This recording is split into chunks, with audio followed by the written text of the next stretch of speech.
So as we built our financial model to justify it, we assumed there would be increase in churn because naturally as people are being charged more, they may not convert or they might churn.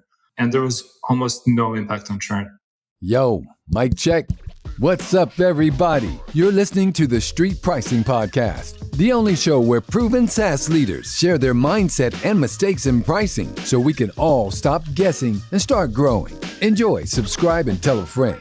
Now, let's break it down with your host and sought-after slayer of bad pricing, Marcos Rivera.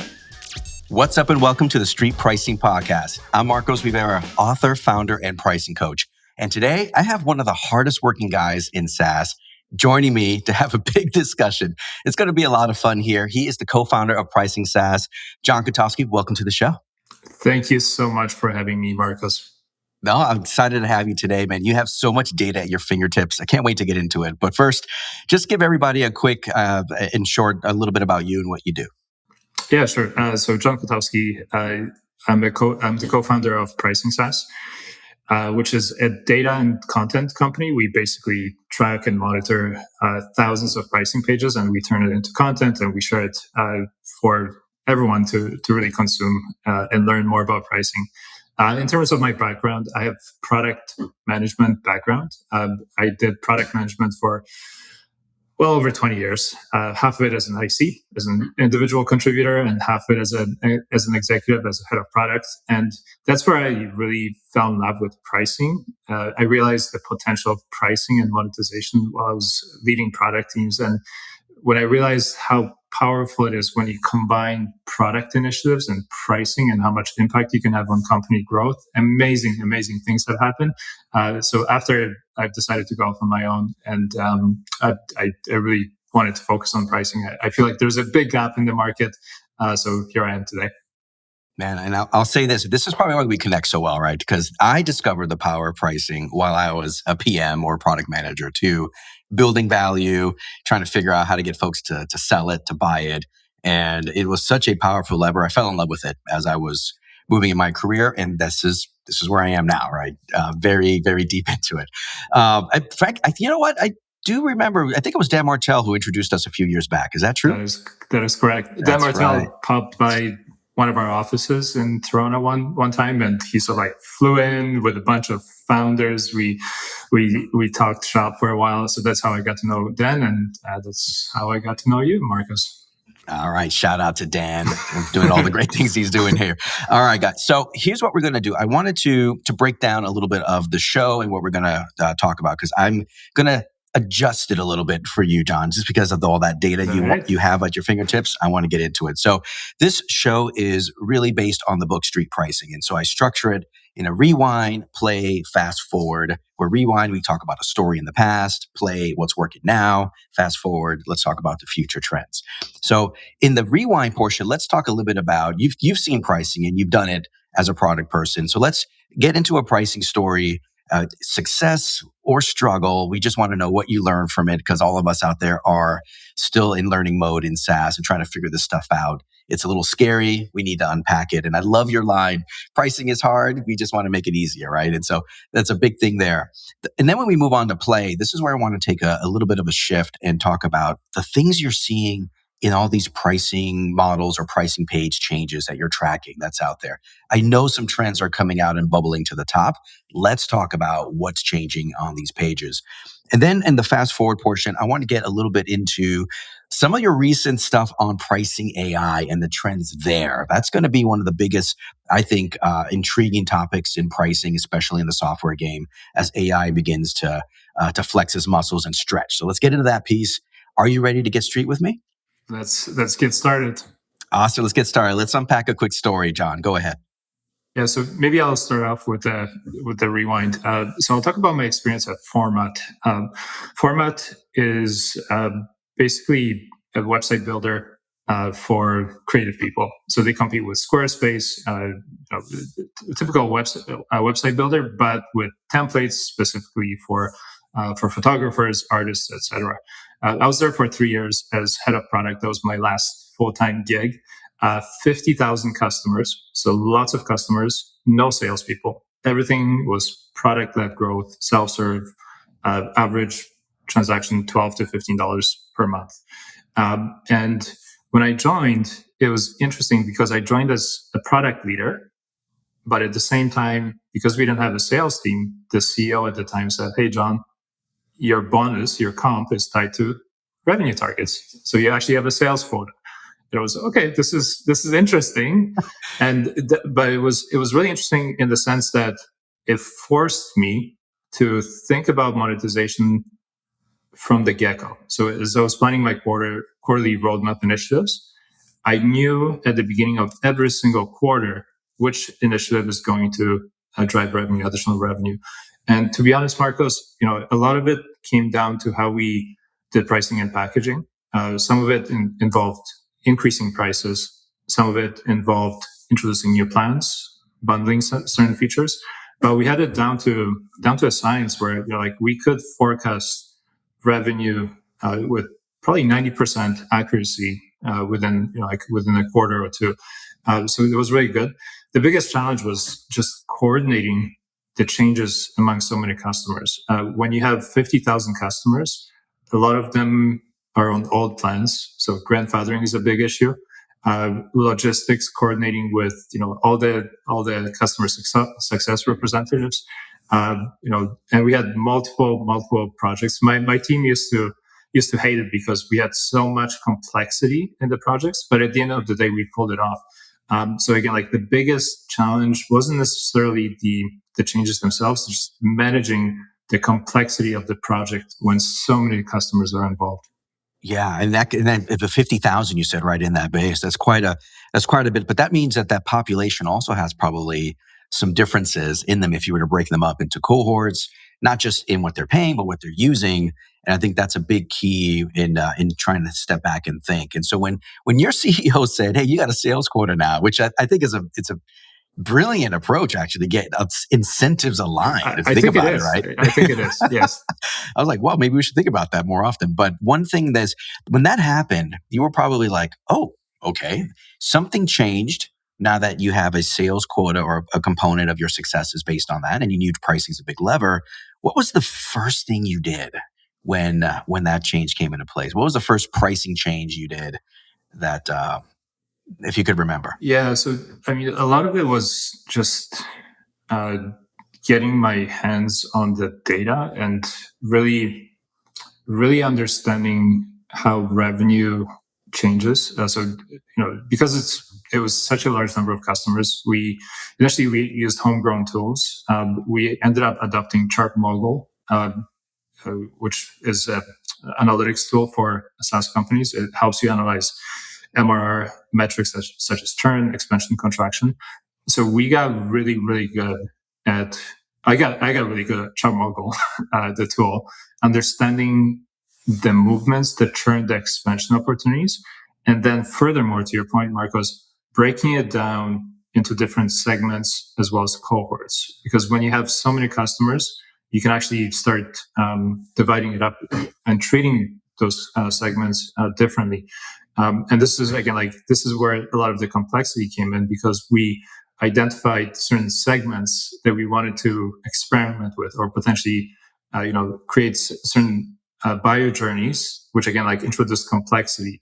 A lot of the systems we used at Format, this is six years ago, were homegrown tools. So we didn't have, right now in the market, there's a lot more in terms of pricing and packaging tools, set billing tools out there that help you manage this complexity. Everything for us was homegrown. So literally we had to go through scripts. We had to go do all kinds of data analysis to see again, who would be affected. We wanted to make sure, nobody gets charged the wrong amount, or they don't get access to certain features that they shouldn't be accessing. So just managing the complexity. But again, when you have so many users, you can do so much in terms of segmentation and how you create the, even an upgrade path. It's okay, I know somebody is using this certain feature. I want to introduce them to the plan that consists another feature that will be a natural extension to what they're doing. So we did a lot of these experiments and exercises, but again, it's just the complexity of managing this whole thing. A lot of it was human based. Luckily, I had one of the best teams in the world. So again, like we managed to pull through it. But again, like it was so much work, manual work, just to manage the whole thing. Yeah, because everything you homegrown, right? So you had to do all this stuff, boots on the ground with your own hands. Building events to try to see like the right transactions and all these key things. And from time and time again, I'd love to know that these things are often harder than people think. And if you think they're hard, it's probably a little harder than you think. But when you were able to kind of start seeing some of the fruits of that analysis and labor and information, when was that turning point for you guys? I mean, to be honest, Marcus, like when you're delivering, when you're growing revenue, and like you're hitting your targets, and you say you'll do something, you actually get there, you get a lot of respect. So as a product leader, like as I started delivering and hitting my targets and growing revenue, I got more and more autonomy. So again, like a lot of people trusted me. I remember our CFO literally said, "Hey, John, do you need more budget?" He was literally willing to give me more budget because again, like he saw that there's a lot of growth coming out of the product team compared to the marketing team, for instance, right? So again, like as a product leader, I think like this is one of the superpowers you can acquire if you get good at pricing and monetization. That will literally set you apart from like 95% of the other product leaders that are out there. It is such a superpower. I can attest to that, absolutely. And the fact that they actually want to give you more budget, which is the exact opposite. I think what a lot of people are wondering, like, how the hell do I get more budget, not less? I love that. And I think you're right. I think once you have some wins, and this is the thing that I'm picking up, and you can tell me, Marcos, that's not the point, but I picked it up anyway, which is you got to break it down and maybe, get a small win under your belt, get something out there, get going, and then build on those small wins and go continue to get bolder and bolder. And I think just that first small win is always the toughest because it requires the most work. But once you build momentum, it starts to get a little bit clearer and easier, right? And there's such a wide degree of monetization initiatives you can do. Some of them are very, very risky. Changing prices is always very risky. People are always scared of changing prices. But like even little things like creating add-ons. So we one of the first things we did is we created domain add-ons. So you purchase a website, you get a domain for $20, or it's included if you subscribe for a year. That was a very low risk, and it had tremendous benefits because when somebody attaches a domain to their website, it's such a cumbersome process. The likelihood that they will churn and leave goes down by like 80%. Once you configure DNS and you have to attach a domain to a website, chances of you taking that to Squarespace or another competitor are very, very low. So we created a double monetization mechanism. One is if you subscribe on monthly basis, we would sell it to you as an add-on for $20, or include it for free if you signed up for an annual plan, which improved retention, which again had impact on MRR. So that was an easy initiative that we did. Ultimately, again, once we started getting those little wins, we started getting more empowered. We were like, okay, now we're going to introduce a new plan. We're going to increase prices. I remember right before we got acquired, we increased prices, and I think it was 25%. Part of it was because we wanted to increase revenue before we got acquired. But the point of the story is we assumed the churn would go up quite a bit as a result of that price increase. And we had that built into our projections. And there was almost no impact on churn. Almost no impact in extra 25%. Say that one more time, because I think this is a big fear for people. I just want you to say it again. Yeah. So we knew we were hiking the prices up by a large amount, 25%. So as we built our financial model to justify it, we assumed there would be increase in churn because naturally, as people are being charged more, they may not convert or they might churn. And there was almost no impact on churn. Almost no impact on churn. And you said 20, this is not a 2% price increase. This talking is 25% increase. Oh, I love I love that. 25% increase, hardly any churn. But I bet your model assumes some, and Yes. you So perform there's a better huge than your upside. model. Absolutely, yeah. I And love it. that was a huge win. I wasn't there, I was there for another 6 months after. And again, like the churn or the retention persisted, like it was still good. 3 years later, maybe some of those annual customers have experienced higher churn, but again, like initial results were amazing.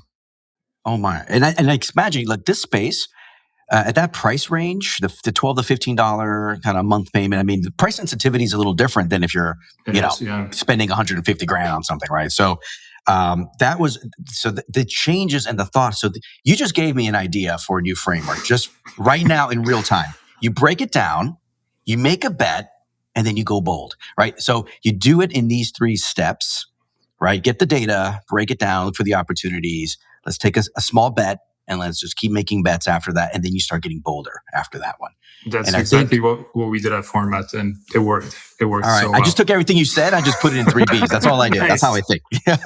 But that was a fantastic story. I think a lot of folks, in thinking about it and just listening to you, realize that you can change the structure, take a small, easy thing like the add-on. And by the way, charging for it on a monthly versus giving to them for the annuals. Genius way to give them the incentive. You don't always have to charge money for everything. You can use it to leverage to get something else, which then ultimately leads to higher LTV or higher ACVs. So I think you played it really smart here. The big takeaway for everybody, like if you go, as you reflect on that time at Format, like the biggest lesson for folks before we move on. If I was to do it all over again, everything again like worked out really, really well. I think investing in good tooling and infrastructure will pay off in huge dividends, because again, like as you create this list of initiatives or like potential monetization experiments without good infrastructure, you're going to get bogged down in details, and it will slow you down. So like upfront investment in good infrastructure is a must. I think that probably would have helped ramp in the beginning of this whole journey if you would have had that tooling in place. It makes tons of sense here. And nowadays, there's more and more options than ever. So if you look back 5 years ago, 10 years ago, there's like really not a lot of options for tooling for monetization. There's a ton going out there now. So take a look, make sure you have the right data investment tools, to make life easier for yourself and make pricing easier for yourself by doing that. I think that's a solid point. Yeah, there are tools for feature flagging, planning, configuration, pricing, billing. There's a lot of options out there. So again, like I think again, if I was to do it again, I would evaluate them, put in the framework, and then again keep going with the initiatives. Yeah, and I also think PLG and usage-based and AI, I think these are pushing the limits of some of these things, and that's where you're seeing even more capabilities now than ever, right? That's right. 100% on that one, man. Team, I want to take a quick pause here to ask you for a huge favor that'll mean a lot to me.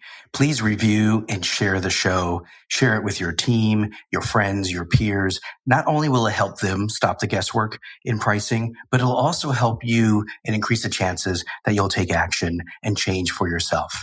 All right. Much love. Now back to the show. Want to move on to a topic I know you're dying to talk about. So let's go into the play, right? We're trying to play. You probably look at more pricing pages than anybody out there, right? And I look at a lot, right? So you must be looking at tons. You have to tell me, man, there are probably trends that you're picking up on of how companies are changing their pricing page, right? And I want to touch a little bit about the whole publish, don't publish, because you see that shift in and out of vogue. Some companies, they go and they publish and then they turn around and then they take it down and they publish again, right? So we'll get on that piece a little bit later, but just in general, man, what trends are you seeing pricing page, good or bad? What are you seeing out there?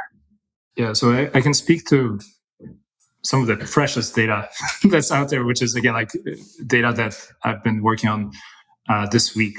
So I'm working towards our next benchmark report, which is looking at around 450 companies that do have public pricing pages that we've been tracking for about a year and a half. For this report, we're looking at data for 2024. So any changes that occurred since January 1st. The first thing that I'm looking at is pricing changes. Everybody wants to know who's changing prices. The first, probably like biggest insight for me is how many companies do not change prices. So about 23% out of the 450 changed their price this year so far, which is crazy if you think about it, Marcus, because that means over 3/4 of companies have not adjusted their price points, which is absolutely crazy because, again, like if you think about inflation alone, they're not even adjusting for inflation. I'm a landlord. I do this to my tenants all the time. Like every year, I raise rent at least to keep up with inflation. But over 3/4 of companies out there haven't increased or adjusted their prices this year so far, which is, I think, is wild. That is wild. You're not saying half. You're saying 3/4. So that's 3/4. Most are leaving it steady. And I wondered if it had anything to do with, the economic uncertainty and some of the turbulence there. That's a big number. Yeah, I mean, it could be a number of reasons. One is, I think fear is one of them. I think companies are afraid to increase or change prices in the fear that, as soon as they send a notification to the customer, they'll be like, okay, do we really need that SaaS tool? So they fear that customers will churn as soon as they touch pricing. The other one could be infrastructure. Changing prices is not easy. You have to adjust all the billing systems. You have to communicate it to the customers. Again, it is a project. And, part of it could be like, just, I don't know, laziness or lack of skills or expertise. Again, or maybe even lack of ownership. As you probably know, Marcus, pricing is one of those disciplines that typically doesn't have a dedicated owner within a company unless they get really, really big. So again, sometimes it just falls through the cracks because the CEO or the founder who used to do pricing is now too busy growing the company. So nobody really owns pricing. So it's, let's leave it as it was because it's always worked for us. So again, that's one of the biggest insights is most companies haven't touched pricing so far this year. Breaks my heart every time, man. Every time. No, the reason I say this because I know they're working hard in the background, building, adding more capabilities to their roadmap, to their infrastructure. They're getting faster and smarter, and they're not capturing that hard-earned value they're putting in there. And you're right. I think it's usually fear that sales will slow down, customers will churn. It's a lift. Nobody has the time and energy to do it because we're all running so hard, so fast, and doing more with less. And who has all this free time to dig into the data and do pricing and manage that change all the way through, right? Which is crazy, right? Because it's so easy to justify, right? Oh. You invest the time to do a project like this, and you can increase your overall revenue by 10, 15, 20% easily. Without too much effort compared to some of the other initiatives that you take on, right? But I don't have to. I'm preaching to the choir. You don't have to twist my arm, my friend, right? I mean, it is the fastest ROI value creation you can do. Coming from somebody who did value creation for a living for tons of companies, right? It was the fastest and quickest. It was the quickest, and also, by the way, led to the highest impact. So if I hired a sales rep, that would add some ROI and add some revenue, but you got to have the hiring, you got the ramp up, the training and all that before they're fully productive rep. You're looking at 6 months or so, plus all that cost. A pricing change going into play, not just new business, but also on the base can lead to very fast ROI. Especially the base, right? Because then you're basically, it's all of your existing customers times whatever change you've made. So if you increase price even by 10%, that's an extra 10% in revenue minus the churn.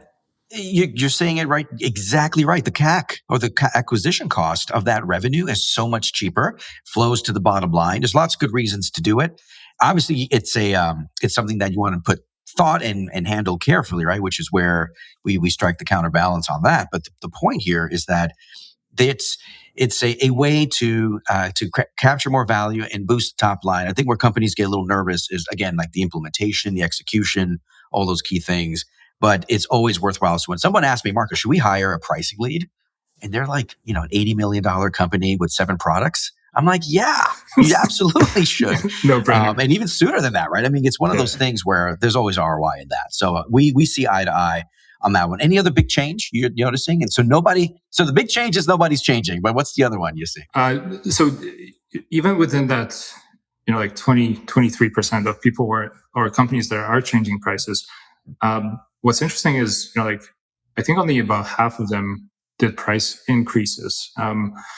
There's and there's a lot of other companies, or the rest of those companies some of them are actually decreasing prices. This is what I'm digging into right now. So there's definitely some pressure, economic pressure, to decrease, especially entry-level prices. So entry-level plans are getting a little bit more affordable, which is also an interesting trend. Obviously, companies like OpenAI and some of the larger infrastructure companies that are competing heavily against each other are lowering prices as well, because it's usually cost plus or some sort of variation of cost plus pricing. But again, like, not every price change has to be a price increase. There's also, I've noticed that, so like, more and more companies doing intro discounts, which is also interesting. So intro discounts meaning that they lower the price for new customers for typically some period of time. So 50% off for the first three months. Even Slack is doing this, but there's more and more companies doing intro discounts. It used to be, I think, like QuickBooks used to do this all the time, especially like all the accounting software, because they know once you're in, like, you're not switching. So it's like whatever it costs to get somebody. But again, like, intro discounts are interesting because it's different than doing freemium or a free trial. You typically get more time to develop those habits to use that software, which I think is suitable for quite a few companies. So I'm looking at this data right now. Again, once we publish the benchmark report, I'll have more insights. But those are some of the key trends there. That's a big one. That one really surprises me too, because pricing going down, right? And you're thinking, typically speaking, they're going up, and nothing crazy, right? Sometimes it's just 10% or a couple bucks here and there. And what you're seeing is that actually not only pricing going down, but also promo, sort of entry. Let's just accelerate this acquisition motion and get them to try so they can buy, right? I think freemium and free trials have been around for a while, which is the lowest risk way of getting into a new product. But there's boundaries, right, in terms of time, or there's boundaries in terms of how much capability you get access to. But this is a little different, and I think you're really right on to point out that this is an acquisition strategy. It makes it easier to get into the product. The play is hopefully that when that expires, you're already hooked in and loving the new world with the product versus the old world without it.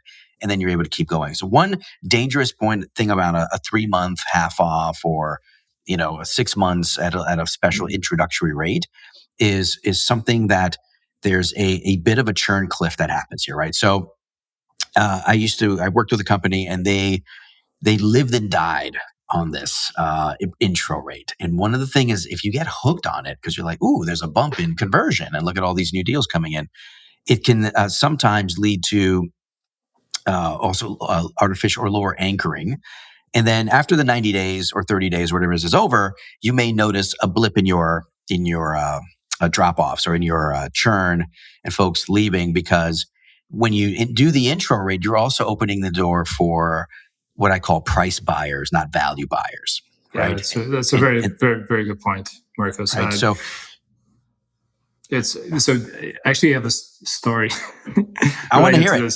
So going back to my Format days. So when Format got acquired, so we sold Format after I was there for about 3 years. The company that acquired Format, Zenfolio, was addicted, and I'm using this term literally. They were addicted to intro discounts. So they always had 50% off sale going on every single month. They would just literally update the month. It's like September sale, October sale, but always 50% off, because as soon as they turned it off, their new revenue just dropped. It tanked.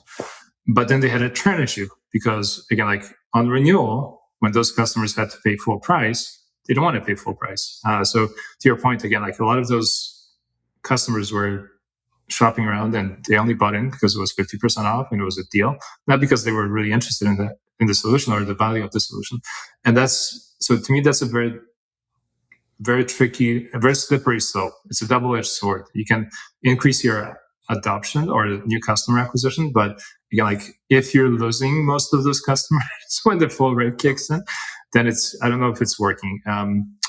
So it's definitely tricky. I think it works well for really sticky solutions. So accounting software, great. Again, like once you're on it, but again, like I'm with you on this one. This is a tricky, like I don't know if I would recommend it.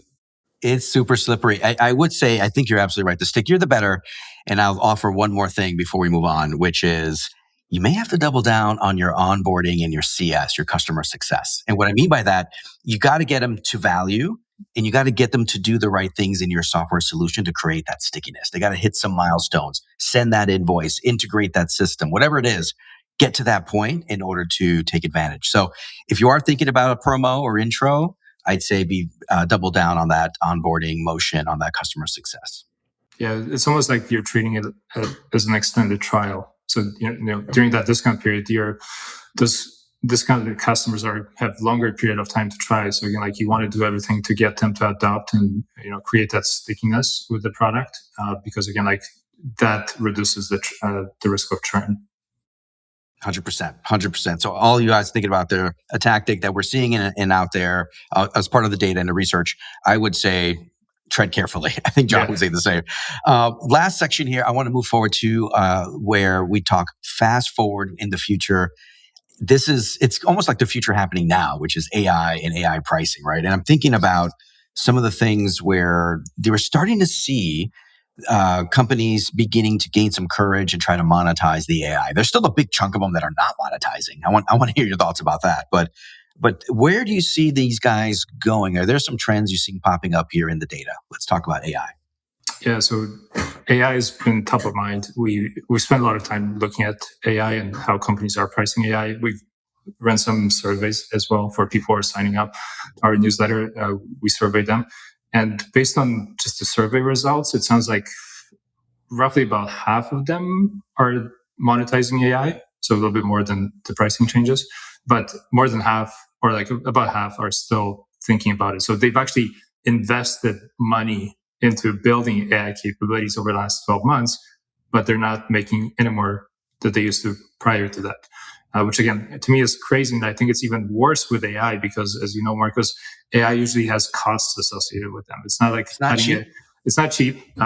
Most of these companies are building on top of OpenAI, like Google, Gemini, something, an infrastructure that has costs per usage.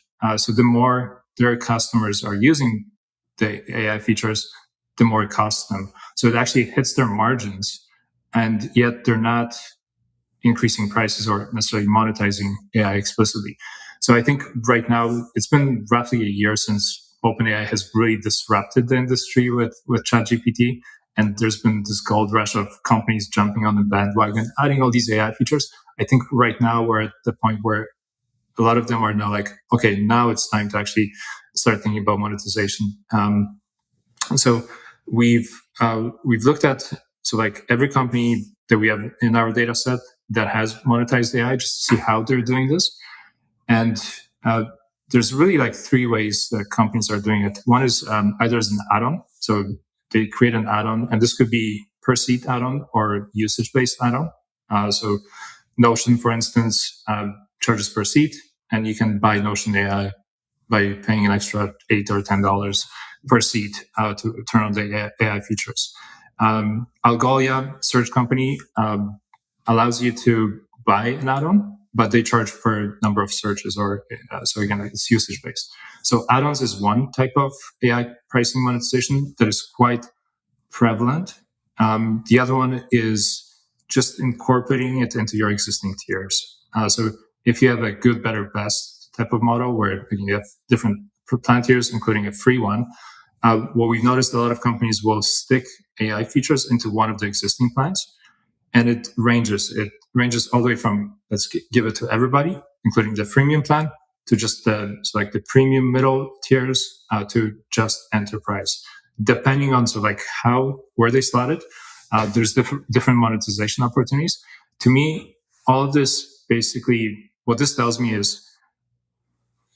these companies are monetizing it based on the constraints that they have today. So again, like without investing in a new pricing model or new infrastructure, they have existing tiers. It's easy to insert AI and treat it like any other feature.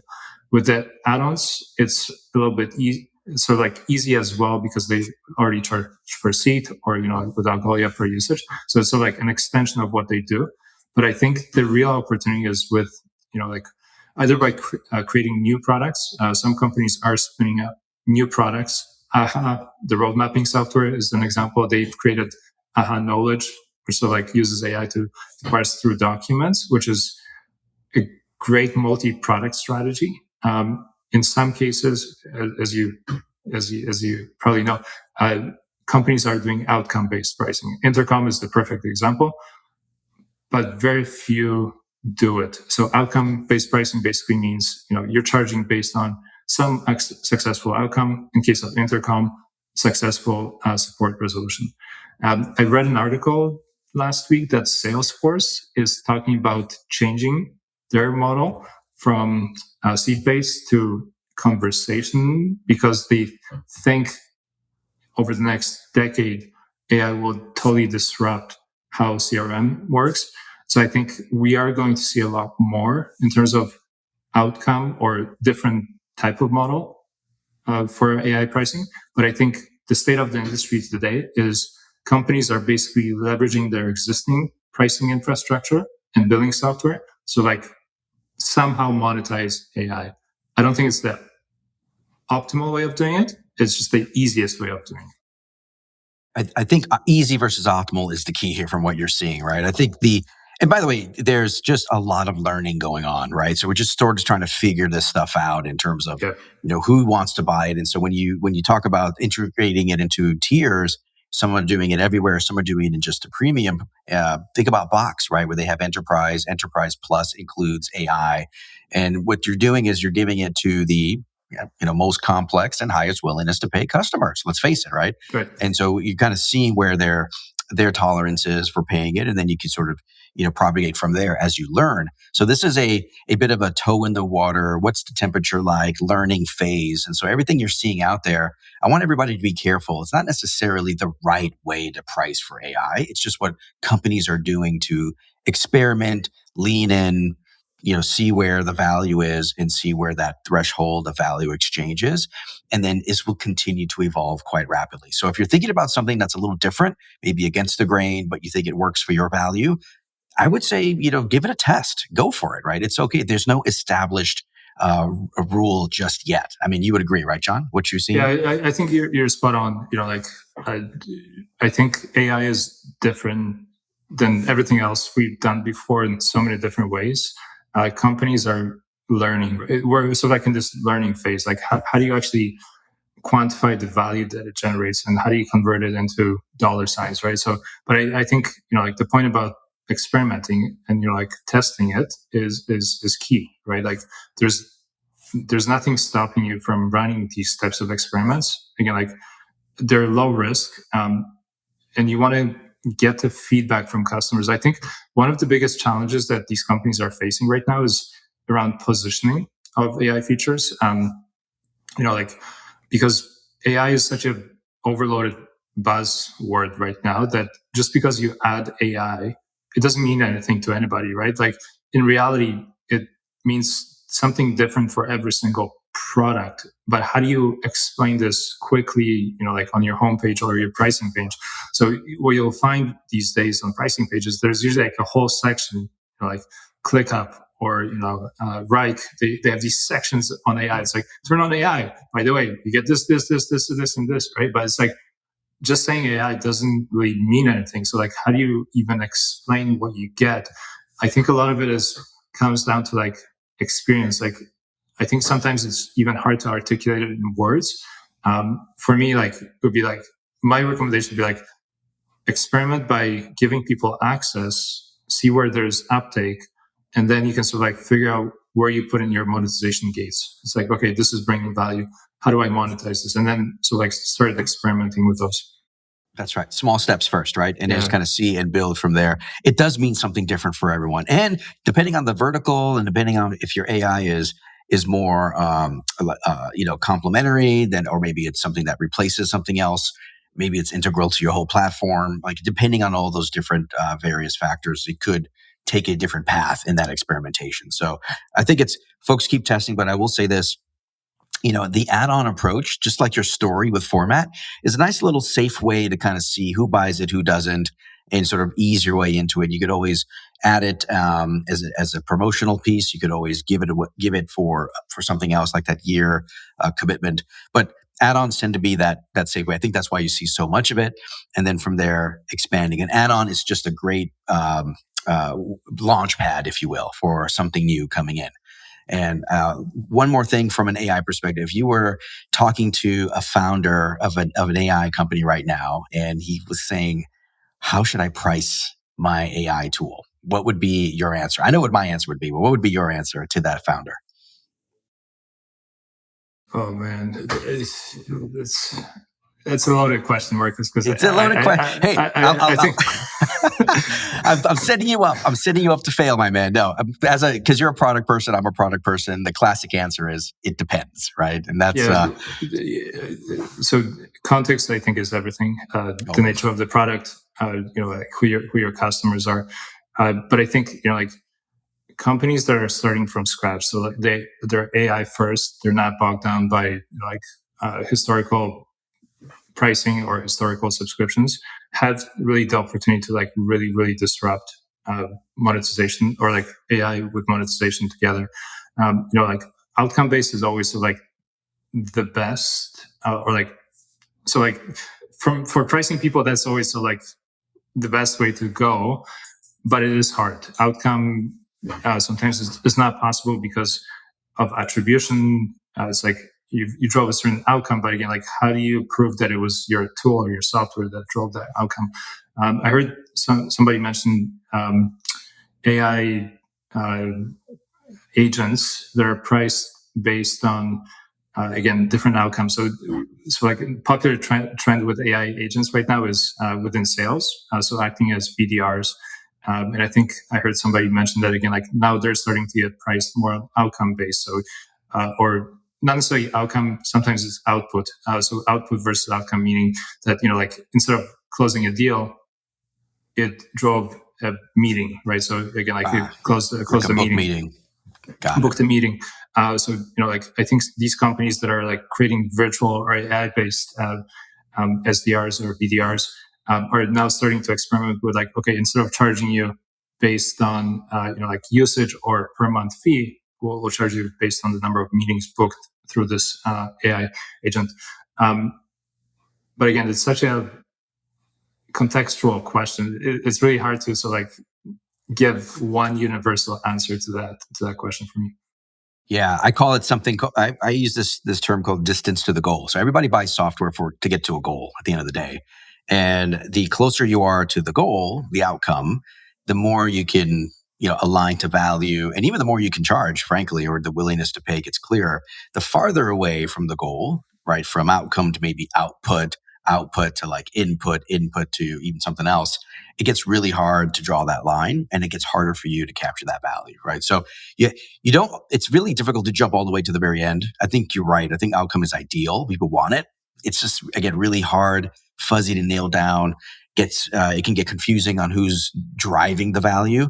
And where there's confusion, what Dan always says, right? A confused mind never buys. It's been around for a long time. You don't want to introduce a metric that is perfectly aligned and perfectly confusing to everybody, right? So I think there's something we have to be very careful about there, in my view.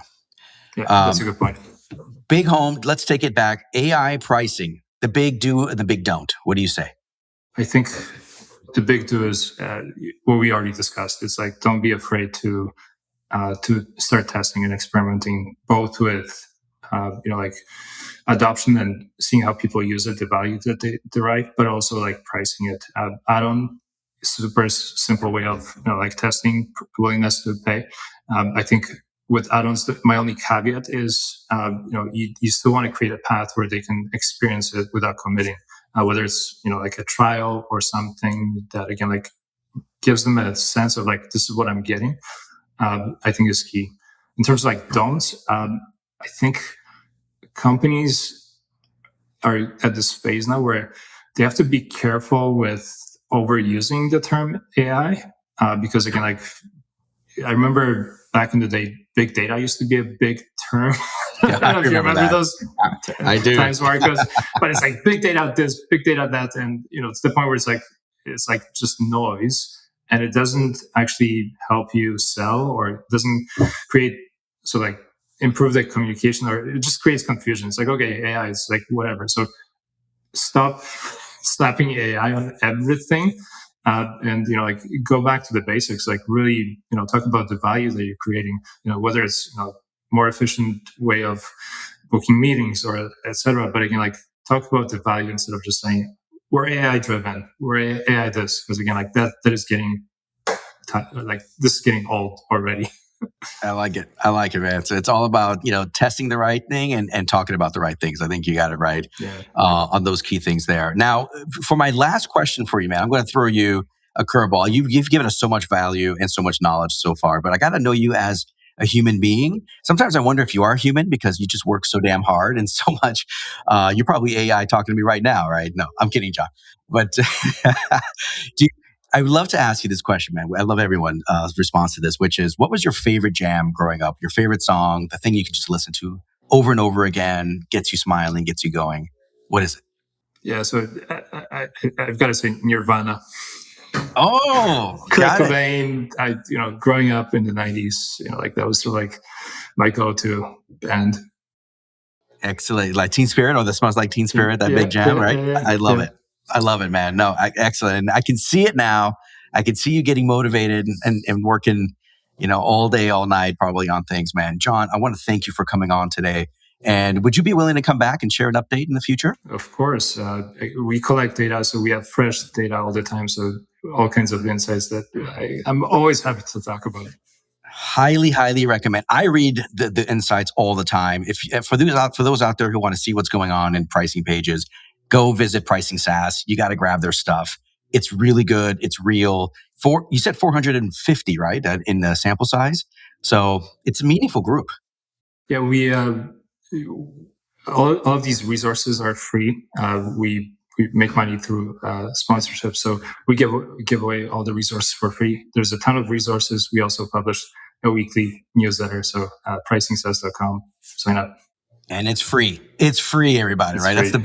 That's a hard price to beat, man. No, John, thank you for coming on today. So team, that was John Kotowski. I really, again, recommend his material. Also, take a lot of the lessons that he walked through today, not just how he launched pricing at Format, but also thinking through some of the lessons that he's seeing and the trends within changing your pricing and AI. Take it, get 1% better, and remember, stop guessing and start growing. Until next time. Thank you and much love for listening to the Street Pricing Podcast with Marcos Rivera. We hope you enjoyed this episode, and don't forget to like and subscribe. If you want to learn more about capturing value, pick up a copy of Street Pricing on Amazon. Until next time.